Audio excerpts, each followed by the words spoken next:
जो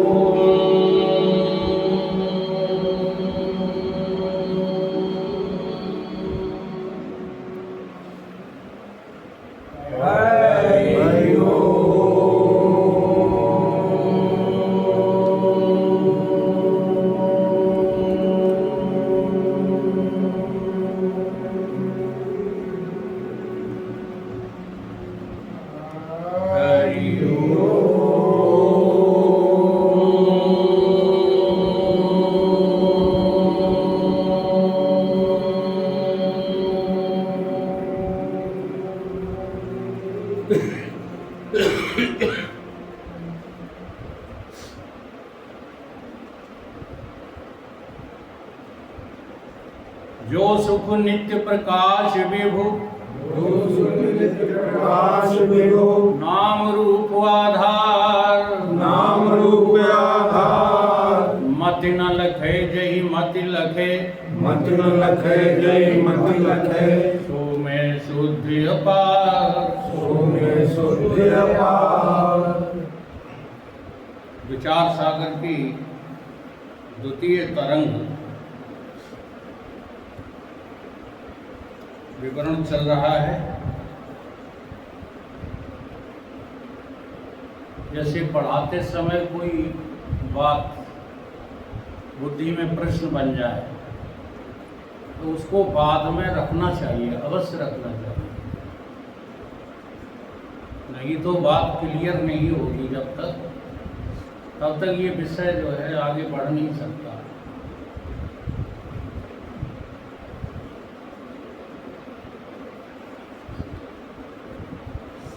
अध्यास की बात चल रही थी तो सिद्धांती समझाता है कि केवल वस्तु के ज्ञान को ही अध्यास में हेतु कहें तो बने नहीं। प्रतिवादी ने कहा था केवल वस्तु का ज्ञान ही अध्यास है, तो ऐसा यदि कहें तो बनता नहीं है। क्यों नहीं बनता है? क्योंकि नियम है जो हेतु होवे, हेतु माने कारण, जो किसी का कारण होवे सो कार्य से अव्यवहित पूर्व काल में होवे है। जैसे घट का हेतु दंड है, सो घट से अव्यवहित पूर्व काल में होवे है। बात ये समझ में आई? घट बनाने में कारण क्या है? दंड। दंड माने चक्का घुमाने वाली, ठीक है। तो अव्यवहित पूर्व काल, जब घड़ा नहीं बना था तब वो क्या हेतु था? ऐसे ही जो अध्यास का हेतु ज्ञान अंगीकार करोगे तो सो भी अध्यास से अविवाहित पूर्व काल में होना चाहिए, सुधा नहीं। जब तुम व्यवहार में आते हो तभी अध्यास लगता है कि हम इसके अध्यस्त हैं, ये मुझ में अध्यस्त है, तभी तो लगता है। नहीं, जब सो रहे थे तभी अभ्यास चल रहा था, नहीं चलता। तो पूर्व पक्षी फिर मना करता है, इस वजह से कैसे? क्योंकि जिस पुरुष को सर्प का ज्ञान हो गए उसको ज्ञान से महीने पीछे भी रस्सी में सर्प का अभ्यास हो गए। अब इसमें तर्क दिया, जैसे एक बार तुमको रस्सी में सर्प दिखा तो तुमको समझा दिया गया रस्सी है, सर्प नहीं है, समझ में बात आ गई। लेकिन एक महीने बाद फिर ऐसा धोखा हो जाएगा कि रस्सी में सर्प दिखेगा, नहीं दिखेगा, तो नहीं होना चाहिए। क्योंकि जो रस्सी में सर्प अध्यास का कारण सर्प का ज्ञान है उसका नाश हो गया, इसलिए अविवाहित पूर्व काल में है नहीं। यदि पूर्व काल में तो है, तथा अविवाहित पूर्व काल में है नहीं। क्या कह रहे हैं? पूर्व काल में तो है, लेकिन अविवाहित पूर्व काल में नहीं।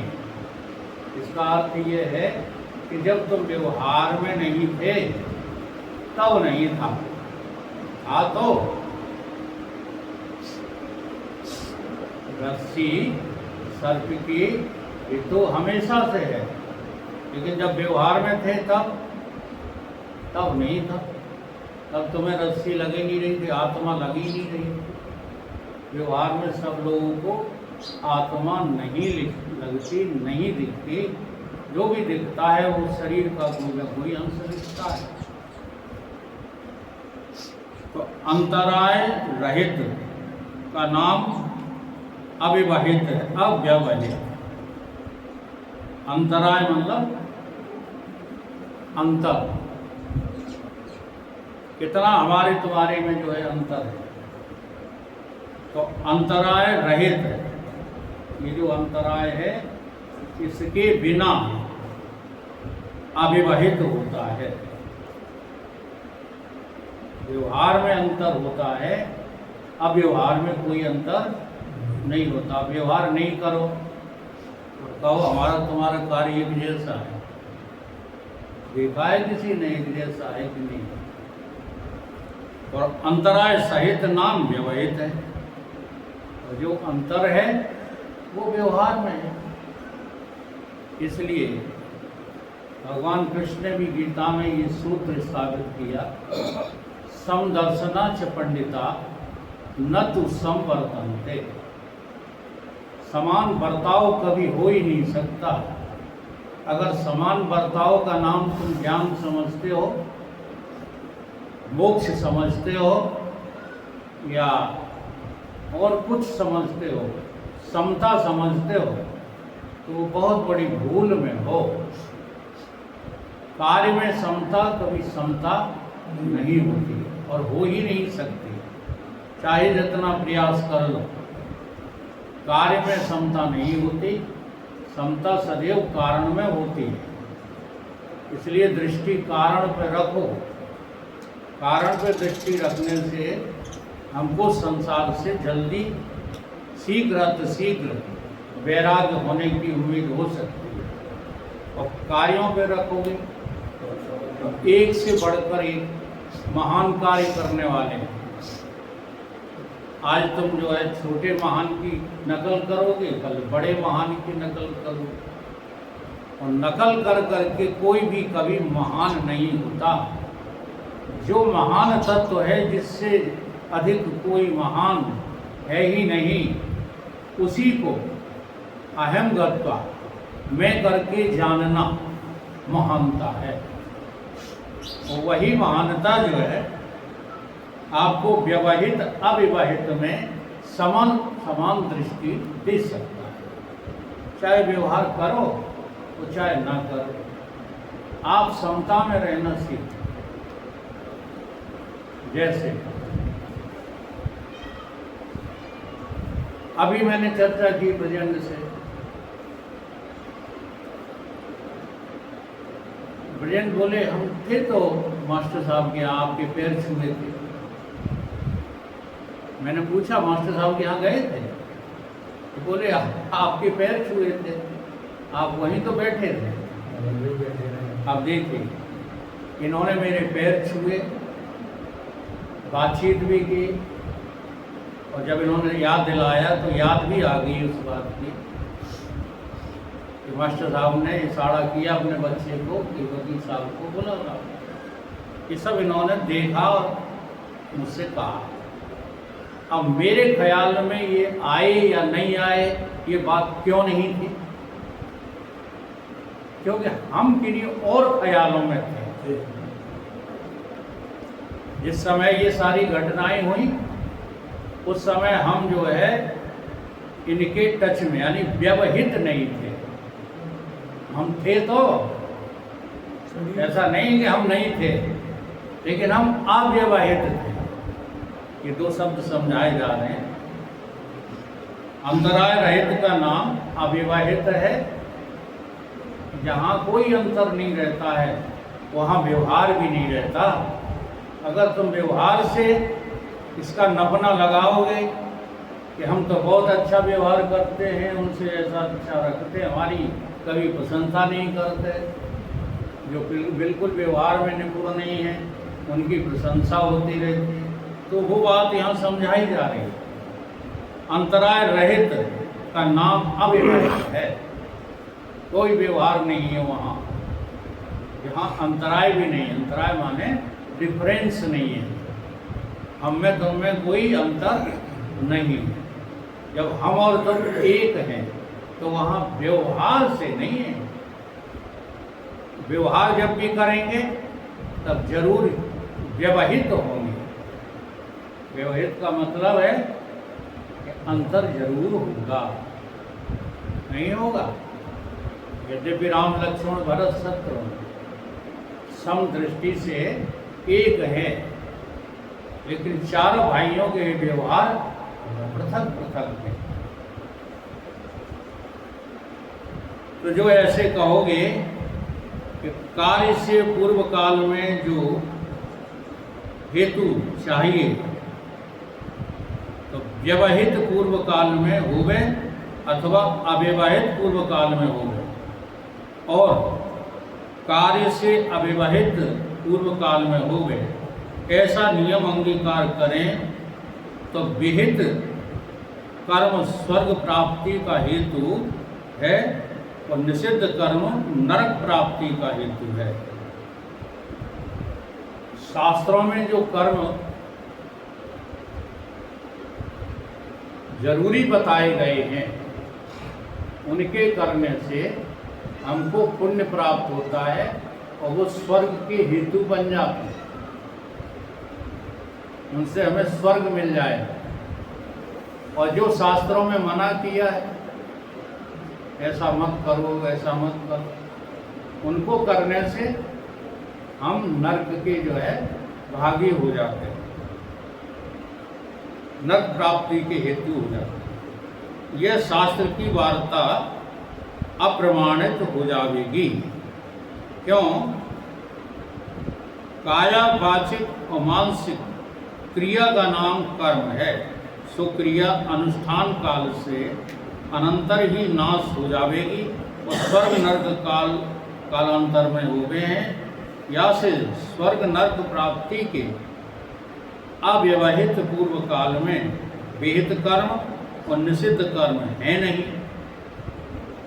जैसे विवाहित पूर्व काल के शुभ कर्म और शुभ कर्म स्वर्ग प्राप्ति नरक प्राप्ति के हेतु हैं, तैसे ही व्यवहित पूर्व काल में जो सर्प का ज्ञान सो भी रस्सी में सर्प अध्यास का हेतु है। ये उसने बहुत बड़ा तर्क दिया। किसने? प्रतिवाद।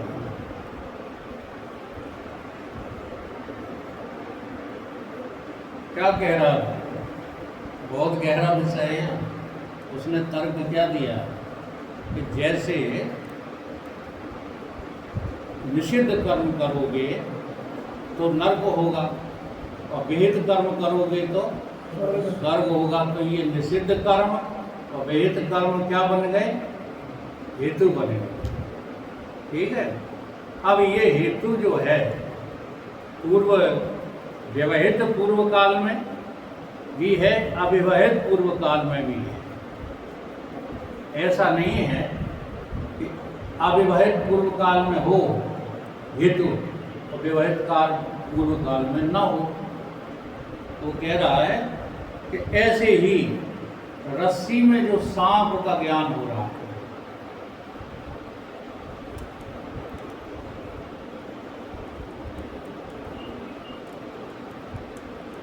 ऐसे विवाहित पूर्व काल में जो सर्प का ज्ञान सो भी रस्सी में सर्प अध्यास का हेतु है। सर्प का अध्यास हो रहा है, यानी कि अध्यास माने तादात्मबद्ध तादात, रस्सी के न दिखने से जो भ्रम के द्वारा सर्प का रस्सी में अध्यास हो रहा है। अध्यास की परिभाषा ठीक से समझ लो।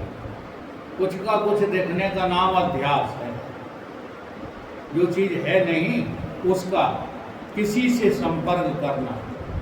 तो कल मैंने उदाहरण दे के समझाया था, आग का गोला, तवा और आग का गोला, दोनों के धर्म अलग अलग हैं, परंतु अलग अलग होने से एक दूसरे में इतने जो है तादात्म्य हो जाते हैं कि वो धर्म एक दूसरे के लगते हैं।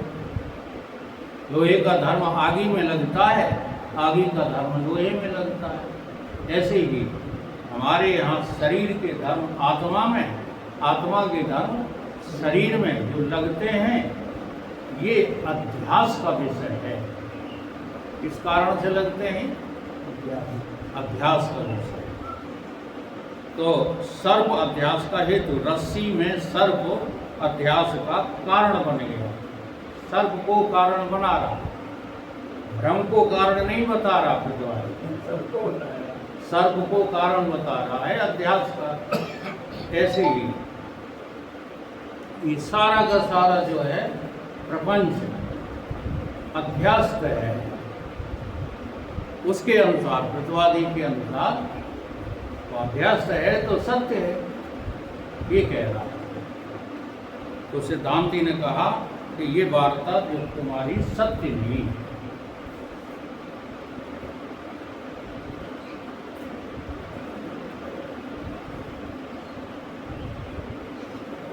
क्योंकि जैसे नष्ट ज्ञान और नष्ट कर्म थे अध्यास,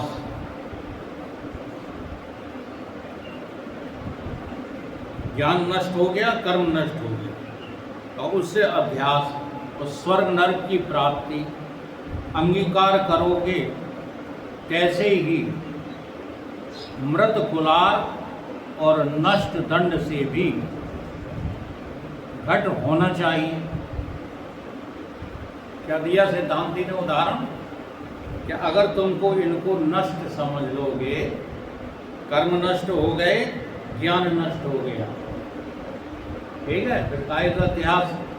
तो कह रहे अगर ऐसा समझोगे तो उदाहरण दिया है कि कुलाल भी मृत है और दंड भी मृत है। तो मृत का मतलब है नष्ट है। कुलाल नष्ट है, वो दंड नष्ट है, फिर उससे घड़ा बन जाए, कैसे बन जाए? जिंदा दंड और कुलाल से बनेगा कि मरे हुए से? यद्यपि जो है जहाँ तुम्हारी बुद्धि जा रही है वहाँ तो वे मृत ही हैं, लेकिन बनाते समय मृत हैं कि जिंदा है? रुपया चलता है तब वस्तु आती है, रुपया जो है नष्ट हो जाता है तब वस्तु आती है। वही बात यहाँ की है। तो घट होना चाहिए, क्योंकि जैसे रस्सी में सर्प अध्यास से व्यवहित पूर्व काल में सर्प का ज्ञान है, व्यवहार नहीं किया, उसके भी पूर्व काल में सर्प का अध्यास रस्सी में है, और स्वर्ग नरक की प्राप्ति से विवाहित पूर्व काल में शुभ अशुभ कर्म हैं। कैसे ही घट से विवाहित पूर्व काल में नष्ट दंड और मृत कुलाल भी हैं। जब घड़े का व्यवहार नहीं हुआ था तब भी ये थे, कुलाल और दंड नहीं थे। जब घड़ा व्यवहार नहीं कर रहा था, यानी पानी नहीं पिला रहा था, ठंडा नहीं कर रहा था, तब ये सब कारण थे कि नहीं थे? तो इसी प्रकार से जब तुम व्यवहार नहीं करते हो संसार में, तो तुम्हारे जो व्यवहार के कारण है वो है कि नहीं है? भाई करते नहीं हो वो बात अलग है, परंतु व्यवहार के जो कारण है वो तो है, उसी का नाम क्या है? अध्यास। उनसे भी घट होना चाहिए, सो होता नहीं है। इसलिए व्यवहित पूर्व काल में जो वस्तु होवे सो हेतु नहीं है, किंतु अविवाहित पूर्व काल में जो वस्तु होवे सो हेतु है। व्यवहार काल के पूर्व में जो वस्तु नहीं है तो वो हेतु है कि नहीं है।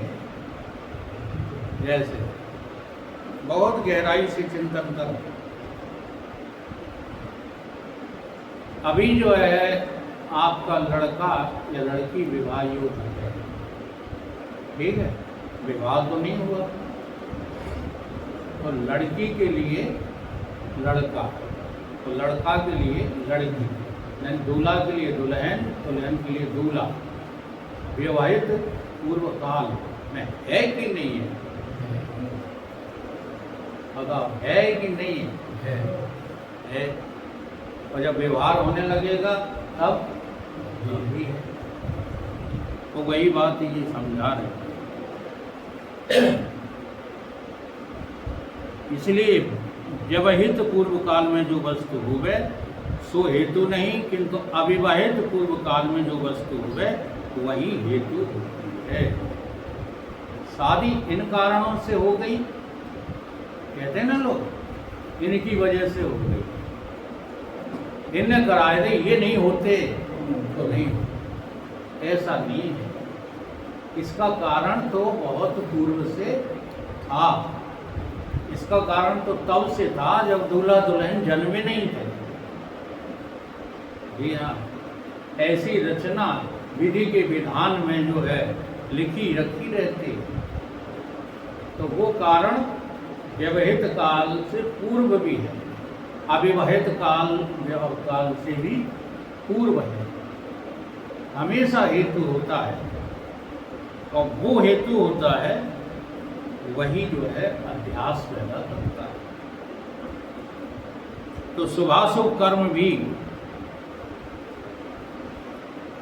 कालतर भावी जो स्वर्ग नरक की प्राप्ति ताकि हेतु नहीं, किंतु शुभ कर्म तो अपने से अव्यवहित उत्तर काल में भी धर्म की उत्पत्ति करते हैं। शुभाशुभ कर्म कालतर भावी जो स्वर्ग नरक की प्राप्ति ताकि हेतु नहीं। आपको भविष्य में जो स्वर्ग नरक प्राप्त होने वाला उसके जो है कारण कालांतर में तुमने जो शुभाशुभ कर्म किए हैं वो कारण है कि नहीं है? क्या लगता है? किंतु शुभ कर्म तो अपने से अविवाहित उत्तर काल में धर्म की उत्पत्ति करे हैं। जब तुमने व्यवहार नहीं किया उससे भी पहले वो सारे के सारे कारण तुम्हारे जो है व्यवहार को सिद्ध करने के लिए हैं, पूर्व से। आप और हम ये समझते हैं ना कि ये सब कुछ अभी हमको मिल गया है, ये समझ बिल्कुल गलत है। ये बहुत पूर्व काल से जो है, इसीलिए इनका नाम संचित रखा गया। ये आज के नहीं है, संचित इकट्ठे हैं, जो प्रकट हो जाते हैं तुम उनको भोगने लगते हो, स्वर्ग के रूप में, नरक के रूप में। सो धर्म अधर्म अंतःकरण में रहते हैं। कहाँ रहते हैं? अंतःकरण। और उनसे कालांतर में स्वर्ग नरक की प्राप्ति होती है। इसलिए अनंतर धर्म अधर्म का नाश हो गए है। इस अभिप्राय से ही शास्त्र में शुभ कर्म और अशुभ कर्म अपूर्व द्वारा फल के हेतु कहे गए हैं, साक्षात नहीं। ये जो शुभाशुभ कर्म है ये तुम्हारे साक्षात कारण नहीं है। साक्षात कारण जानते हो? है? हाँ, साक्षात कारण उसको कहते हैं जिसके बिना कोई कार्य संपन्न हो ही न सके, उन्हें साक्षात कारण कहते हैं। और हमारे जो शुभाशुभ कर्म हैं ये भी कारण हैं, इन्हीं के कारण हमें सुख दुख होता है, लेकिन ये साक्षात कारण नहीं है। साक्षात कारण नहीं है, ये बात समझ में आ रही है? क्यों? क्योंकि अगर आत्मा ना हो तो न शुभ कर्म न अशुभ कर्म, न स्वर्ग न नरक, ये कोई भी तुम्हारे सुख दुख का कारण नहीं बन सकता।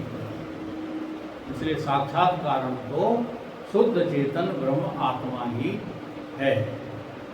इसीलिए यहाँ अध्यास के विषय को भी लेकर के जो शुद्ध का साक्षात कारण है वो तो आत्मा शुद्ध चेतन ही है, लेकिन अध्यास जो बना है उसका और भी कारण है। उसका कारण अविद्या भी है, अज्ञान भी है, और अज्ञान के द्वारा जो तुम्हारी मैं पुर रही है वो भी है।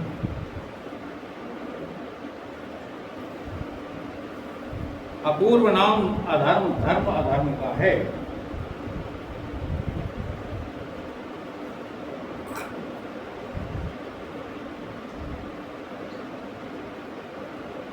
जो पूर्व में नहीं है वो भी है। ये विचार करना जो है और कोई बात नहीं है, ये प्रक्रिया ग्रंथ जो है रटी नहीं जा सकती। ये वाला ग्रंथ तो फिर भी जो है सरल है पढ़ने पढ़ाने में। इसी में साथ में एक वृत्ति रत्नावली दी हुई है, शायद है इसमें, है कुछ। हाँ, उसको तो आप पढ़ेंगे ना तो चकरा जाएंगे, पढ़ते पढ़ते आपकी बुद्धि चकरा जाएगी। वही बात कह जाते हैं, फिर उसी को मना करने लगते हैं, फिर वही कहने लगते हैं। तो ये इसका हेतु क्या है? प्रक्रिया ग्रंथों को पढ़ने का हेतु यही है कि आपका अभ्यास, विचार करने का जो अभ्यास है वो सुदृढ़ हो जाए। इनसे आप विद्वान नहीं बन सकते। प्रक्रिया ग्रंथों को पढ़ करके कोई विद्वान नहीं बनता।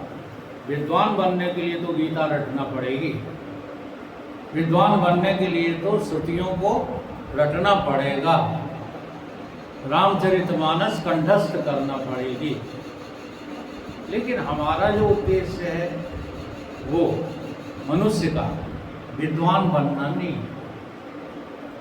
क्यों? न जाने कितनी बार आप विद्वान रह चुके हो और न जाने कितनी बार आप बुद्धू रह चुके हो। ये सब अनेक जन्मों में भोग चुके हो और उसके संकेत दिखाई देते हैं।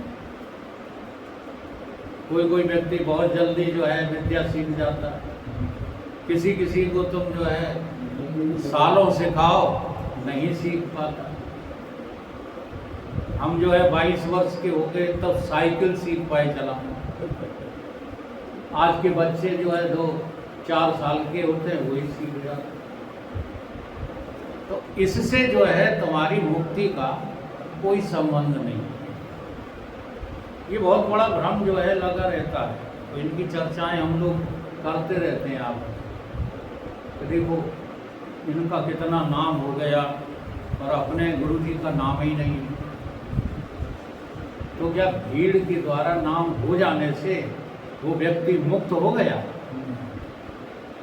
भले वो विद्वान हो गया। हाँ, सत्यमित्रानंद गिरी थे, बहुत बड़े विद्वान थे, लेकिन मुक्त नहीं थे। उन्होंने अपने मुख से स्वीकार किया। कहते युग पुरुष जी, एक बार ये घटना है, इतना चाहते थे महाराज जी को कि क्षिप्रा में चल रहा था सत्संग। क्षिप्रा नदी कहाँ है? उज्जैन का वो चल रहा था कुंभ। तो उन्होंने अपने दृष्टांत में, देखो कितने बड़े विद्वान और सोच समझ और दृष्टांत देने का तरीका उन्होंने अपने प्रवचन में कहा, स्वामी सत्यमित्रानंद गिरी ने, कि आज हम क्षिप्रा मैया नहाने गए तो क्षिप्रा मैया बड़ी जोर से उफान ले रही थी। तो मैंने पूछा कि मैया आज तुम्हें कौन सी खुशी है जिसके कारण से जो है तुम इतने उफान पर हो